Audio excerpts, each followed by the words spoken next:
Next panel is Beyond 377. The panel is being moderated by Barkha. She continues. Our esteemed panelists are Ms. Neha Nagpal, Advocate Supreme Court, Mr. Saurabh Kripal, Advocate Supreme Court, and Ms. Satyashree Sharmila, an advocate. This panel will go over the fight against 377 and the key arguments that led to its reading down. Further, the panel will discuss the next steps one can expect in terms of larger civil rights for the LGBT community, barriers to legal aid, and challenges and solutions to increase queer representation in legal structures themselves. Over to you, Barkha. Thank you. So we discussed politics in the last hour, and we saw how we spoke of how this was a social movement and a legally pushed change. But has the law actually addressed all of the issues that are at stake? I think we would all agree not. But what more can we really get out of our judiciary at a time when we can't get Parliament to really legislate? That's what we're here to talk about with three top lawyers. And I want to start with you, Saurabh, if I may. It's been a long fight. But is there a sense that after the initial celebrations, that many issues remain unaddressed, unanswered, and in fact, nobody's even willing to speak about them? Well, that's obviously the case. There's a lot that needs to be done.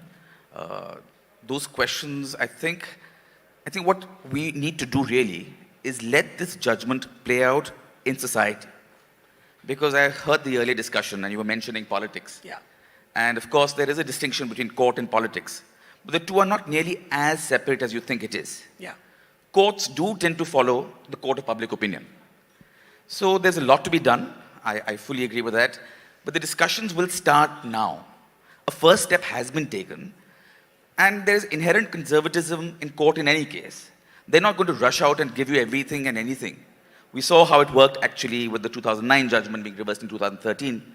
So change will be slow, but change is inevitable. That's what I feel.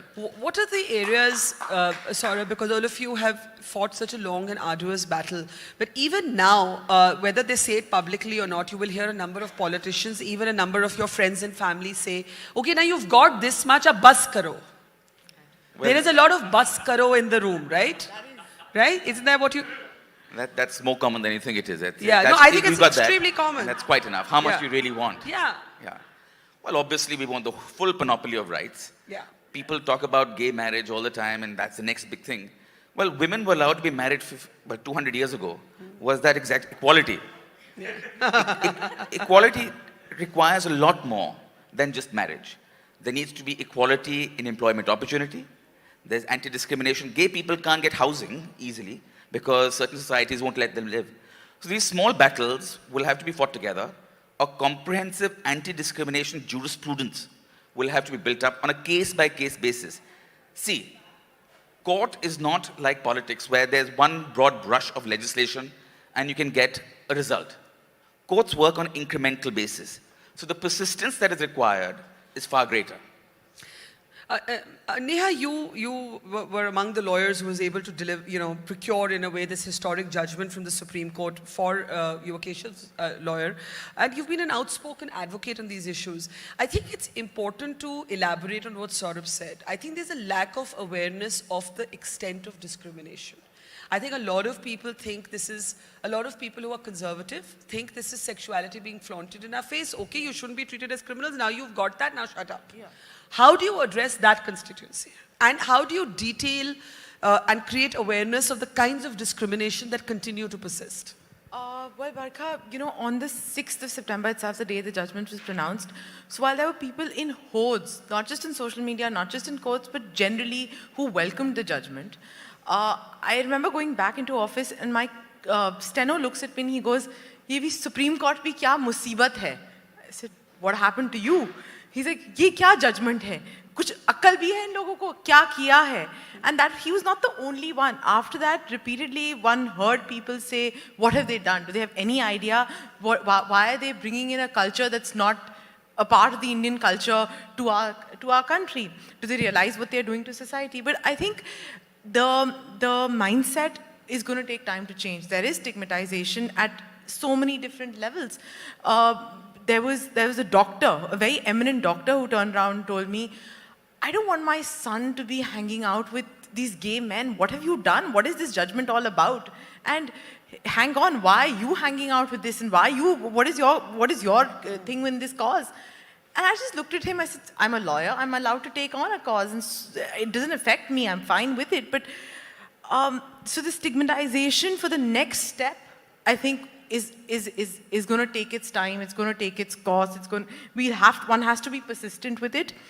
On the question you asked, I think Justice Nariman, in his wisdom, did pave the way for it by saying, I direct the Union of India to publicize this judgment, to sensitize the police, sensitize various government employees to sort of, know the issues that are being faced by members of the LGBTQ community. Until that stigmatization doesn't dilute itself, I don't think the next step will happen.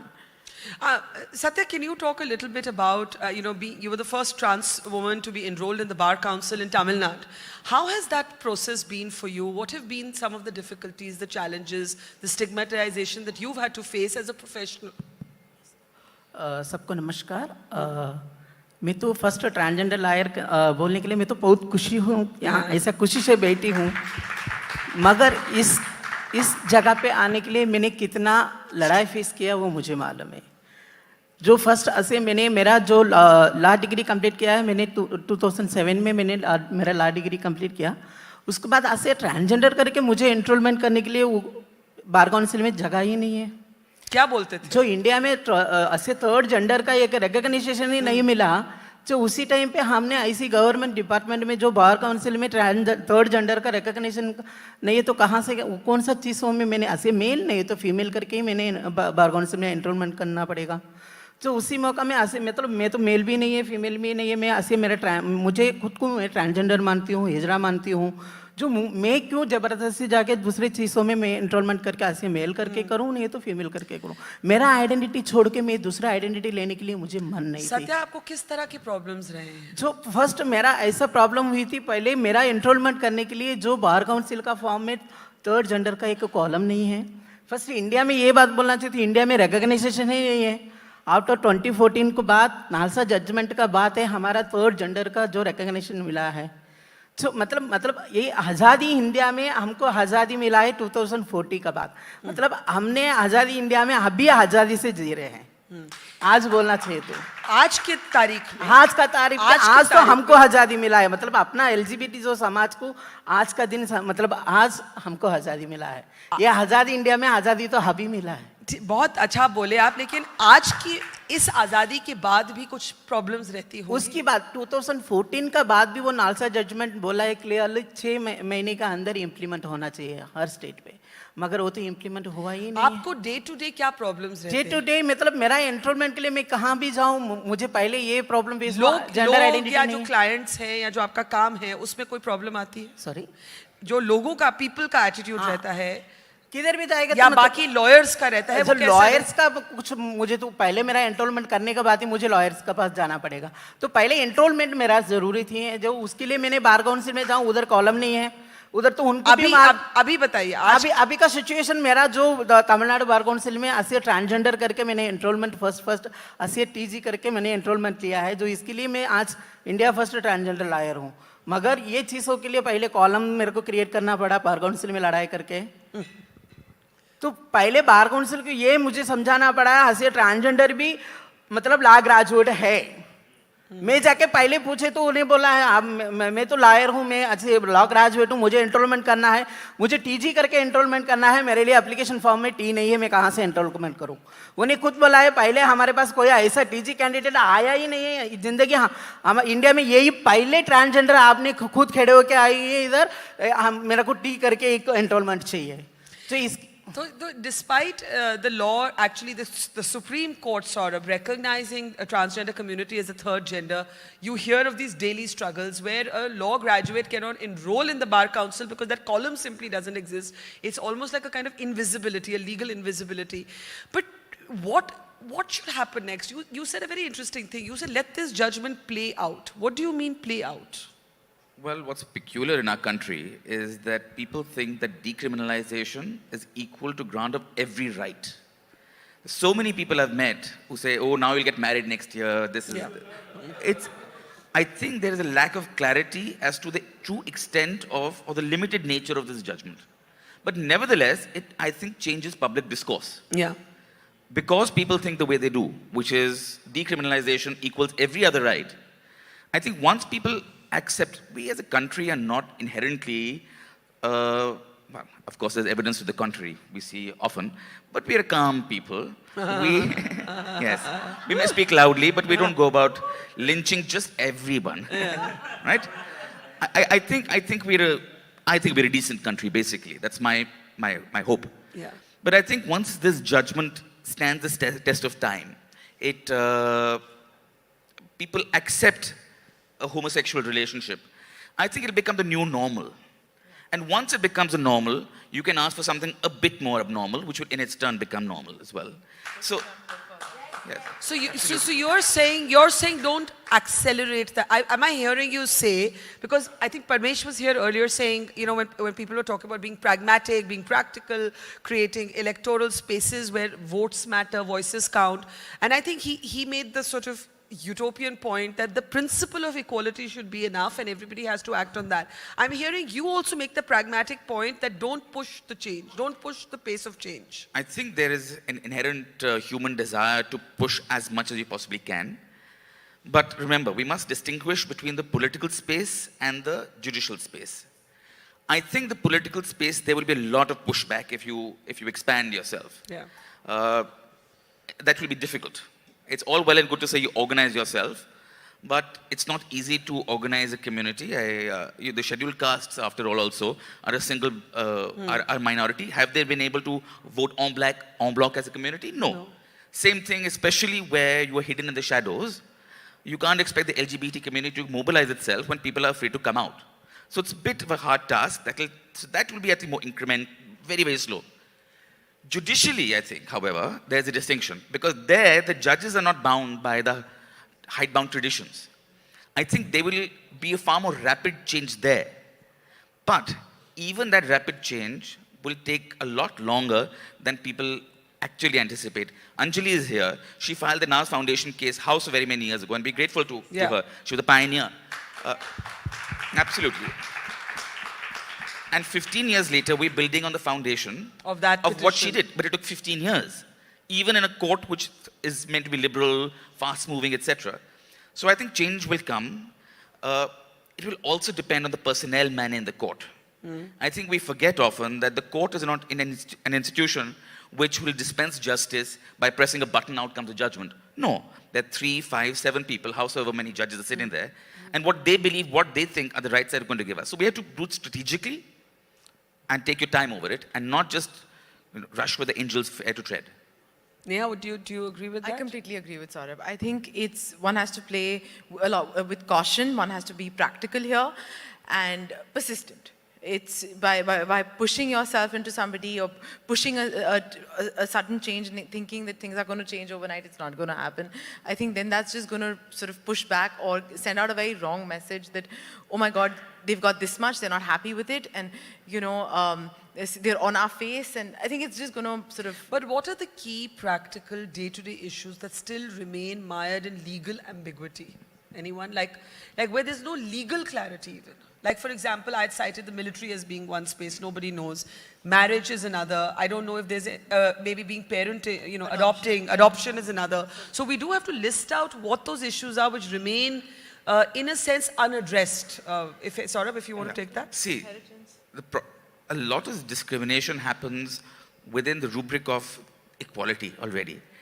You may have full legal equality. Article 14, as has been upheld in this judgment, applies to the LGBT community. So I don't think there's that much scope really for the law to be amended because there are no anti-discrimination provisions, discriminatory provisions in the law per se. Yeah. Yes, there is talk about surrogacy, but those are the talk about marriage. Those are limited areas. But I think the practical problems faced by people are far greater than go beyond just a law. As I said, housing discrimination. Employment. Employment. Medical. You see, if you were in partnership, You may not be married, but if your partner falls ill, you may not have medical access. So these kind of are very real issues. These are not necessarily barred by any law, but you need enabling provisions now. You don't need to remove discrimination. You need a positive action granting further rights so as to ensure equality. The way you have affirmative action for the scheduled castes and tribes. Of course, NALSA says you must have for the transgender community as well. The LGBT community, I don't think that's likely to happen. Nevertheless, you need extra rights to bring everybody up to par. For example, one Well, thing. medical access to partners. So how do you get this? Do you go back to court? You will have to go back to court because I do not see Parliament changing anything. It will have to be done to the auspices and the AGs of the court. I think the court is ready for it. The court has laid down a judgment which gives a very broad framework of constitutional jurisprudence. Judges are very aware of the future as well. You see, they know that they're laying down law which future generations will look at. It is sort of their legacy as well. I think we forget judges are human and they are conditioned by how people will perceive them in the future. I think the opprobrium that the early two judges faced when they gave the 2013 judgment probably came as a shock to them. Yeah. And these judges also go to international events, forums, conventions. They meet judges from other countries. So that is why they're answerable to a different audience. The way a politician is answerable to extreme left, right wing or conservative electorate, judges' audience is slightly different. Satya, in real terms, आप क्या बदलाव देखना चाहेंगे जो अभी तक नहीं आया? जो बदलाव ये आना चाहिए हमारा मतलब जो अपना कम्युनिटी आगे खुद बढ़ के आने के लिए फर्स्ट अपन पहले फैमिली में सेंसिटाइज करना चाहिए. जिस फैमिली में पेरेंट्स का और उनका सपोर्ट मिल जाएगा, उनको जो अपना बच्चा ऐसी एलजीबीटी कम्युनिटी से हैं, जो उनको पहले उसको घर से निकालना छोड़ के उनको कैसा सपोर्ट करेगा तो वो अपना ज़िंदगी आगे अच्छे से बढ़ सकता है. वो ध्यान में रखे हुए उनको बच्चे को सपोर्ट करना चाहिए. जो फैमिली सपोर्ट एक चीज़ मिल जाएगा. आपका फैमिली का क्या रिस्पॉन्स? मेरा फैमिली में अभी तक एक्सेप्टेंस नहीं है. इसके लिए मेरे को बहुत सारा मतलब इतना सालों से बहुत लड़ाई फेस करके मैं ये जगह पे आने आपका पेरेंट्स आपसे बात करते हैं? अभी जस्ट 2 महीने के बाद मेरे से कॉल में एक बार बात किया है. फिर भी मेरा मम्मी ने बात किया है, अभी तक मेरा पापा ने बात नहीं किया. तो इसके लिए मुझे लग रहा है जब भी पेरेंट्स का सपोर्ट रहेगा ना, वो दुनिया में बहुत सारा लफड़ा फेस करने के लिए जरूरत नहीं पड़ेगा. कितना साल आपका पेरेंट्स आपसे बात नहीं किया? मेरा पेरेंट्स 2005 से अभी तक बात नहीं किए. तो बहुत चोट पहुंचता होगा उससे. जी, एक बार पेरेंट्स सपोर्ट करे, उनको घर छोड़ना नहीं पड़ेगा और घर नहीं छोड़ेगा तो वो घर में लेके हर चीज का सपोर्ट ले सकता है, उसका आगे बढ़ सकता है. एक बार पेरेंट्स का सपोर्ट नहीं है, वो घर से बाहर निकालना पड़ रहा. जब भी घर से एक जन बाहर निकालेगा, जब भी तो दुनिया का पूरा मतलब अपना जिंदगी में इतना सारा जीना पड़ रहा है, ऐसा प्रॉब्लम कितना लड़ाई जो है वो घर से बाहर आने के बाद उनको फेस करना पड़ रहा है. सो नो फैमिली सपोर्ट और उसमें पैसे का भी प्रॉब्लम रहता होगा, इकोनॉमिक सेल्फ रिलायंस, अपॉर्चुनिटी. जो इकोनॉमिकली मतलब वो अभी मुझे घर में सपोर्ट मिल गया, मैं ऐसे ट्रांसजेंडर हूँ, मुझे घर में सपोर्ट मिलेगा, मैं तो ऐसे ट्रांसजेंडर करके मैं एक इकोनॉमिक का प्रॉब्लम सॉल्व कर सकती हूँ. नहीं, आई मीन अगर घर में सपोर्ट ना मिले तो घर का सपोर्ट ना मिले, उधर घर में रहने के लिए नहीं हो रहा, घर से बाहर निकालना पड़ रहा. बाहर निकालने के बाद मुझे रहने के लिए, खाने के लिए, पीने के लिए और उसकी बाद मेरा है सब चीज़ों एक इकोनॉमी में आके रुक जा रहा है. तो आप कैसे मैनेज करते? जो उसी टाइम में जो घर से बाहर निकला, मुझे मेरा अच्छा गुरु मिला जो हिजड़ा समाज में. मुझे मेरा गुरु सेंसिटाइज थी, मेरा गुरु सपोर्टिव थी. मुझे इसके लिए मैंने यहाँ तक पहुँच सकते हैं. मगर ऐसा गुरु सबको नहीं मिल जाता है. अभी जो सूर्य को उनका माँ कैसा मिले वैसे सबको माँ मिलना चाहिए. मुझे वैसा माँ मिला रहेगा तो मैंने 2008 में मेरा मतलब मैं वकील बन सकती थी, मुझे लग रहा है. Jyotsna, why won't you say something at this point? Because you've been called out from the floor as someone who supported Keshav, and it's so important for families. You know, family is the first frontier. Absolutely. That is the most primary point that she's actually put out, and that is the truth. Unless the parents don't support the children, we are not going to make a change. This change, like I said in my inaugural speech, it is we, the people of India, not the politicians, not even the judiciary. They've done their job. They've decriminalized. It is we, the people, who have to bring that change. We have to bring it from home.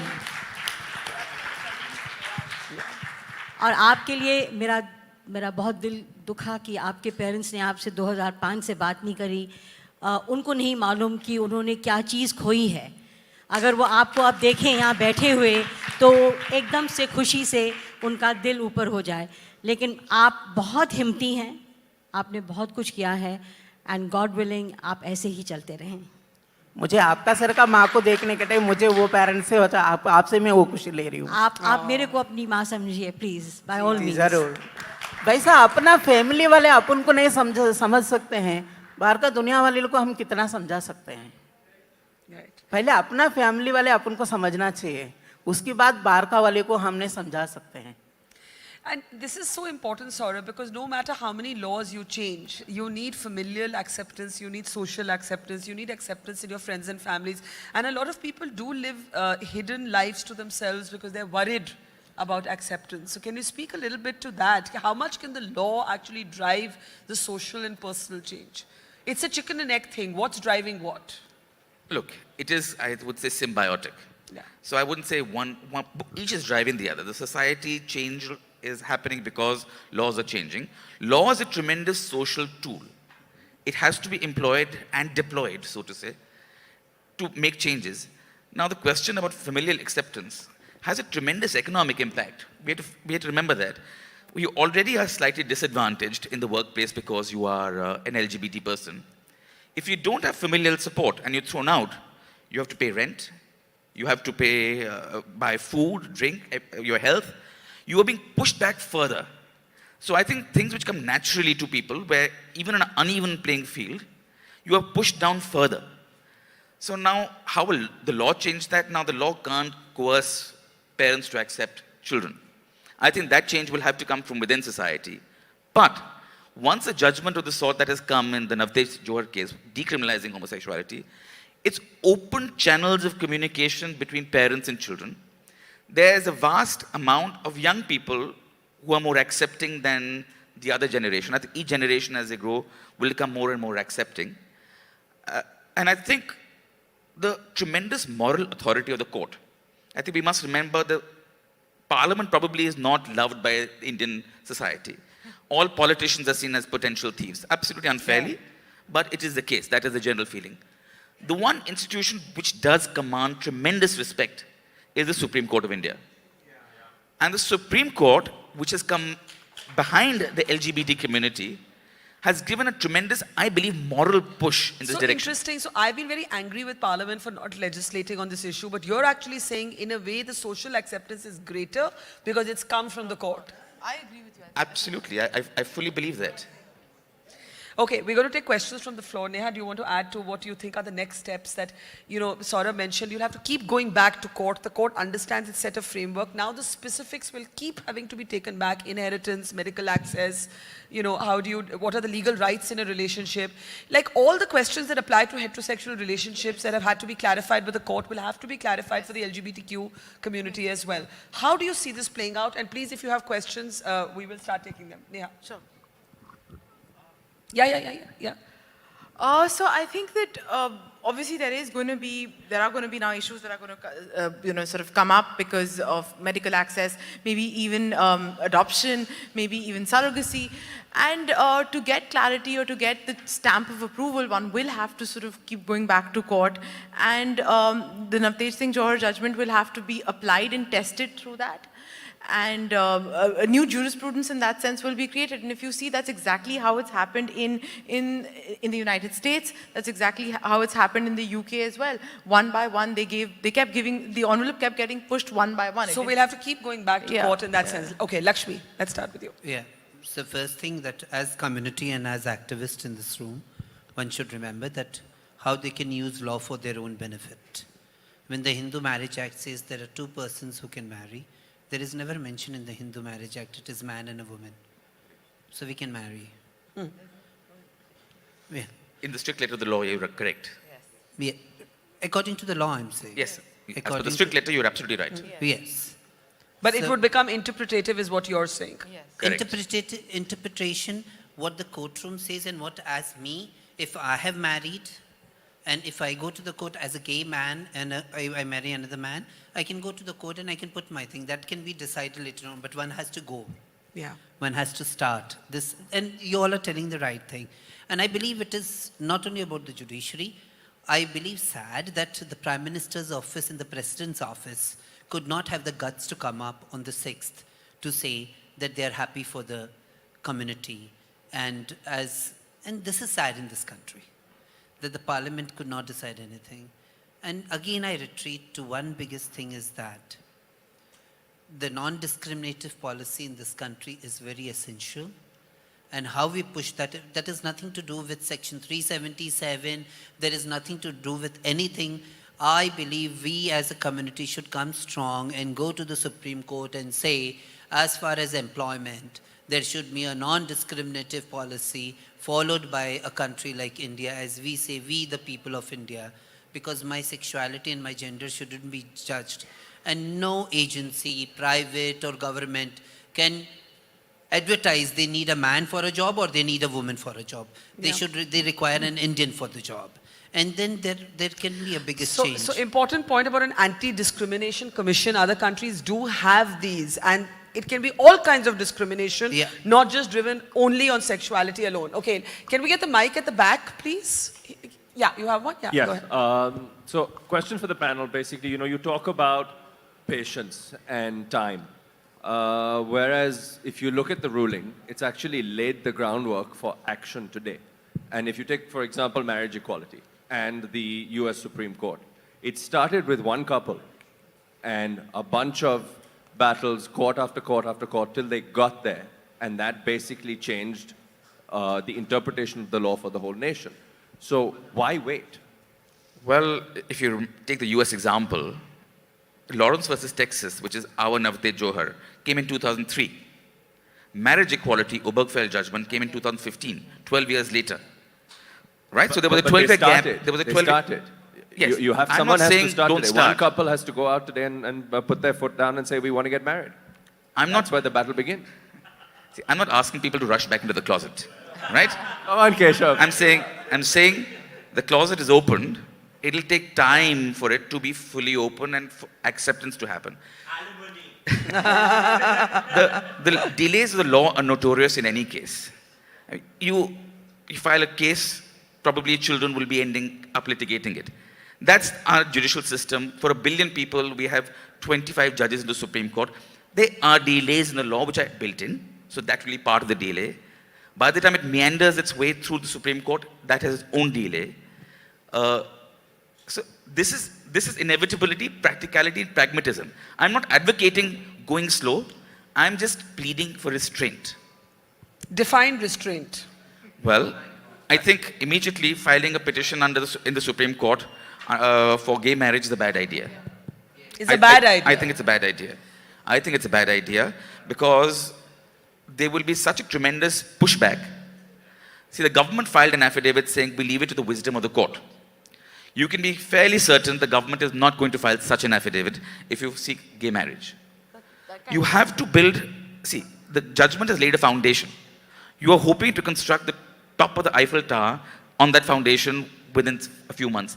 That doesn't work. The jurisprudence has to slowly develop. Judges have to accept it. There are 5 judges of the 25 who ruled in a particular way. I can assure you that there might be another combination of 5 of the current 25 who will rule against you. So, restraint. Okay. Yes. Yeah.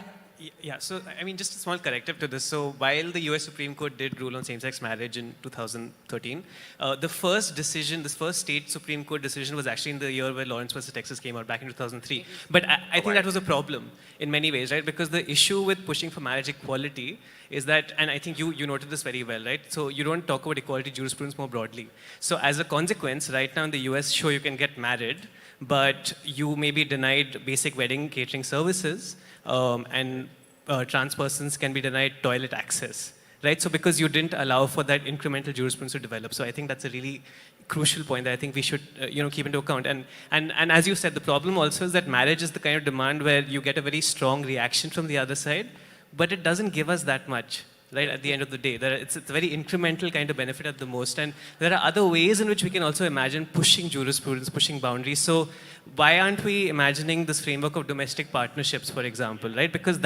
it's interesting, because one of the problems with marriage is so easy to get in, so hard to get out of, right? But if you imagine, but what if we had a sort of contractual framework? And so in the UK, for example, you pushed for that. So you had a domestic partnership law, and then the heterosexual said, wait, we want that, that looks great. And so now, a month ago, the UK Supreme Court just granted domestic partnerships to the heterosexual community, So- and that's a huge, So you've given me something very important to ask the panel, and then I'll come back to the audience. I touched upon this in the previous panel, but there are issues that apply to relationships, rights, insulation against harassment, violence to heterosexual relationships. Do we need to start looking at those issues in the LGBTQ community? Because sorry? Yeah. I think that's absolutely No, the I'm case. just saying, like, there have been so many things that have gone to Supreme Court in terms of, for example, does a live-in relationship give a woman the right to property, to right to alimony? Are these issues here, even without the marriage equality, things that we need to look about that no one's thought through? Neha? I'd say, of course, because that's how the jurisprudence will grow. That's exactly how the trajectory of things was in the UK. They decriminalized and they had civil partnerships, and then they went to a marriage. And in that phase, they also did have, I remember researching on this, issues regarding inheritance that came up and medical access that came up. And I think that's exactly the way it is likely to pan out here, and that's how the judgment will play out in the true sense of speaking. See, people are people and patriarchy is patriarchy. Yeah. Just because a man beats up a woman doesn't mean he may not beat up another man as well. So that's what I'm asking. Certainly. that So you will need- there be a Me Too applicability to the community? They should be. They probably may not be because it's so much in the closet, but they ought to be, certainly. And we need the law to be, again, the agent of social change to ensure that equality and to provide the succor to people to be able to come forward and claim and So what I'm hearing you say is there are multiple things that still have to be clarified by court. I give you the example of, again, marriage. I said this earlier. Women were allowed to get married to men, had freedom of marriage thousands of years ago. Yet, till a few years ago, we were fighting for sexual harassment law. And we're fighting for, she's still fighting against rape Yeah. within marriage. And Adultery. all these rights in employment, in the US, the entire jurisprudence of sexual discrimination, where sex was a criteria, happened only in the 60s and the 70s. Yeah. The courts before that were reluctant to accept sex as a suspicious classification. So there is before marriage, there's a whole lot of other work that needs to happen. Okay, one more question from the floor and then last comments. Yes, ma'am. May I? Yes. Yeah. Hi. I'll just take it. I am a proud mother of a gay, and I came out with a very big speech just to give confidence to my son, which we were having very estranged relations for about 1 year, and then I accepted this fact. And now he is working in Wipro in Pune. He has come out with a MIST. There's a small organization he's working for this cause only. And most of the time he's telling me, Mama, I am now changing the policies of Wipro. So I was just wondering whether this Supreme Court judgment can have any impact on this corporate laws also, which, major players are now going to change these policies in Wipro also. First, ma'am, well done for actually leading the way as a parent. I think, Jyotsna, you have set examples. I have a connecting question, And I if I think may, Satya has Barkha. touched upon that how heartbreaking it is. But a very good question. Barkha, I have a connecting question. I'm sorry to interrupt. Okay, but Anusha quickly, Sab- I'm being told we're out of time, so you can add. Sure, I'll make it really quick. Yes. Well, inclusion will not happen without the presence of representatives in the first place. When we were fighting for women, to ensure that women representation happens in the top, every board was mandated to have at least one representation. I want to ask the panelist over here, and thank you for being candid and practical that, marriages, we can't see that in the near future. Do you see that any similar mandated representation going to happen for boards, for political parties, so on and so forth?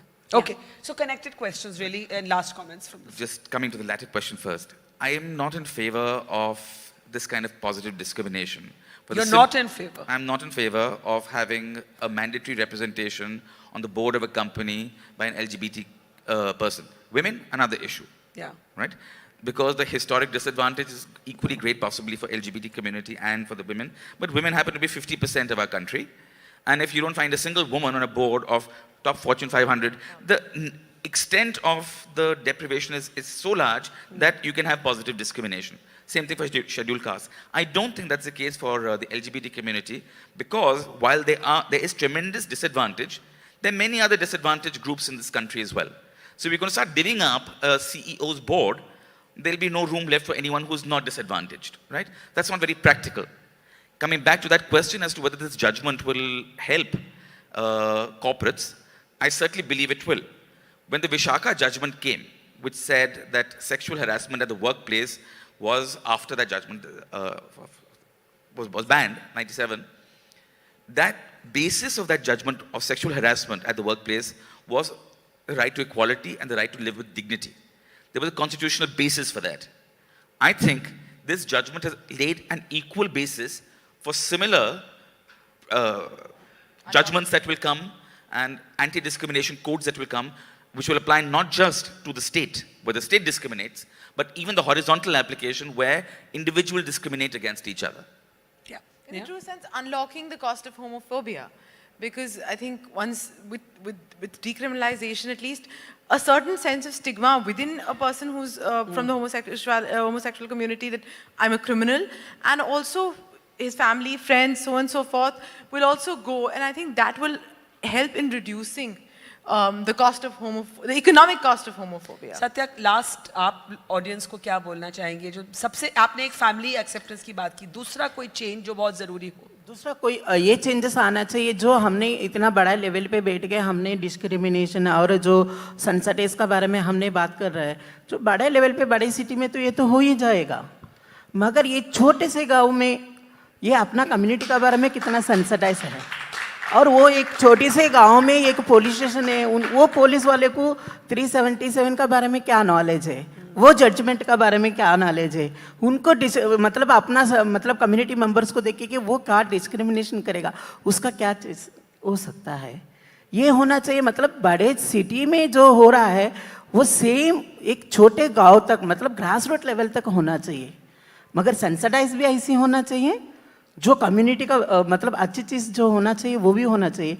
In the same time वो government side पे में भी होना चाहिए। अगर community जो society मतलब sensitize होते आ रहा है, जो कम्युनिटी को कुछ सपोर्ट मिलते जा रहा है, वैसा जो गवर्नमेंट पॉलिटिकल साइड में भी और गवर्नमेंट ऑफिशियल साइड में भी ये भी चीज़ होना ही चाहिए।